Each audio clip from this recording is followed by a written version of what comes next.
Salam, xoş gördük dəyərli izləyicilərim. Son vaxtlar bağırsaq florasından çox danışırıq. Prebiotik və probiotiklərdən. Bəli, əgər insanın bağırsaq florası normada deyilsə, o deməkdir ki, 91 vacib maddə bağırsaq florasından sorulmayacaqdır və zaman-zaman insan orqanizması müxtəlif mikroelementlərin, aminturşların, zülalların, karbohidratların, doymamış yağ turşularının defisindən əziz çəkəcək. Bu gələcəkdə immun sisteminin aşağı düşməsi və xəstəliyin baş verməsidir.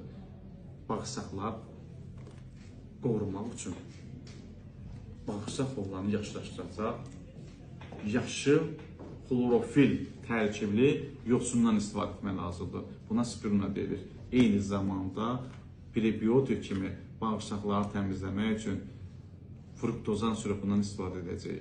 İki məhsulla 6-8 metr uzunluğunda olan bağırsaq florası normallaşdırıb sağlam bağırsağa, sağlam bədənə, ən əsası sağlam beyinə sahib olacaq.